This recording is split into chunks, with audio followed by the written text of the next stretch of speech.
Hey, how's it going, everybody? The Reds and the Cardinals kicking off a weekend series in the NL Central on Friday in St. Louis. I'm Scott Spreitzer. He's Doug Upstone, and we are DocSports.com. Only one team in baseball has scored more runs than the Cincinnati Reds in 2021. That is the Boston Red Sox.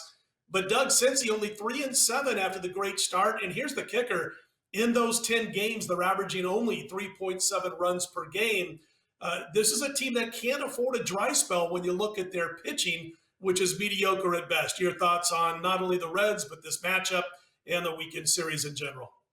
Yeah, the thing with with Cincinnati is that as you said they're scoring a ton of runs overall, but they have to. I mean, their pitching staff's giving up 5 runs per game, which means you got to score 6. Scott, I mean that's pretty simple math. So and that bullpen in particular is getting worked. I mean, seriously worked. Their ERA is well over 5. Their starting staff isn't all that bad. Wade Miley, Sonny Gray in particular look good.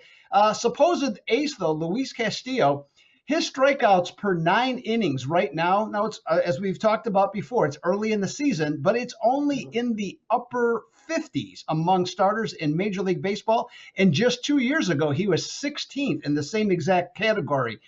But yet I look at them and then look at St. Louis. Okay, now I don't know about you, Scott, and I know you were, from the Omaha area, and I'm sure you probably heard lots of stuff about the Cardinals back in those days when you were there. But it's not hard to be a Cardinals fan, is it? Since 1998, 2 losing seasons, but they've kind of gone a different direction. There was an old expression about how the Cardinals did things. It was called the Cardinal way.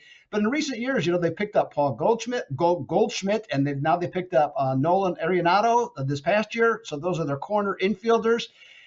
Their pitching staff's giving up 4.8 runs per game. Their offense, from the infield standpoint, is good, but their outfield, without looking it up, and Scott, I know that you know this as well as I do. There's not much to look at there. And anybody name one of their outfielders? I'll give you a hint.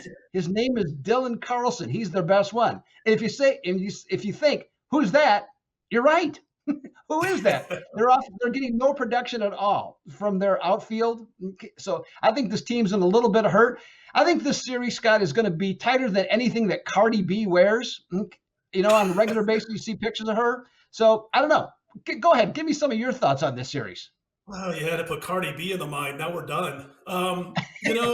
When you asked that question about can you name their outfielders, I kept thinking George Hendrick, Lonnie Smith, Willie McGee. I come up with a few. Oh, but you mean now. And you're right. It's a bunch of no names.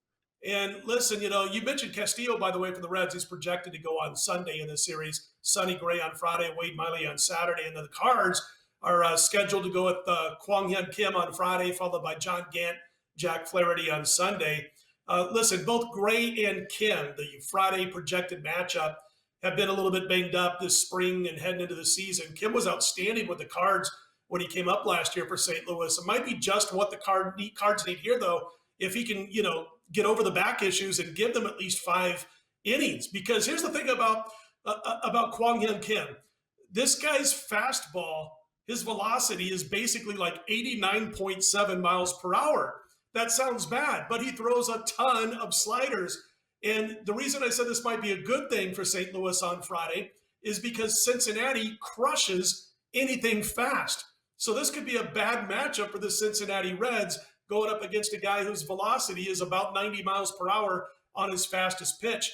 They weren't too hot against Southpaws in 2020 as it was. Now, what I'm looking to do here, Doug, is I'm thinking under the total in the first 5 innings on Friday between Gray and Kim.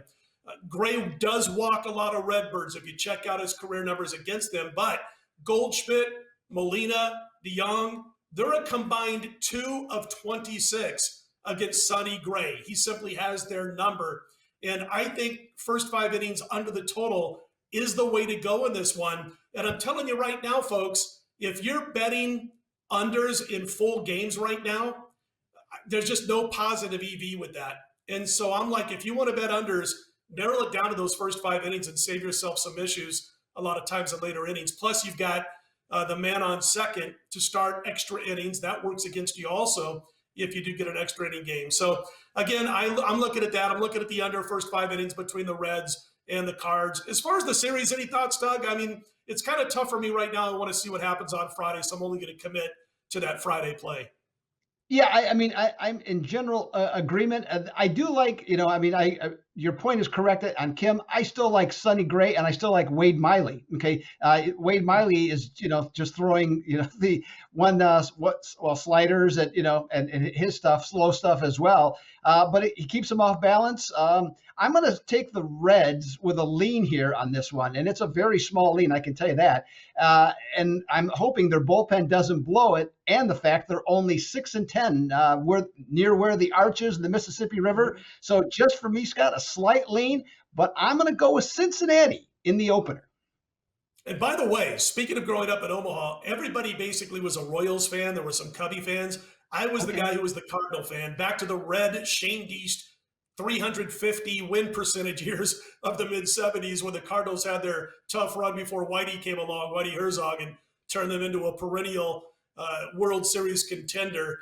I did see a couple of the games. My dad was cheap, God bless him. He was blue collar, no doubt about it. And when we bought tickets and went to St. Louis, we were nosebleed in center field at Busch Stadium. That was a long way. That was almost like being in Omaha trying to watch the game. But did get to see some quality pitching and some quality fielding and all that good stuff from the Cardinals back in the day. So just a little trip down memory road.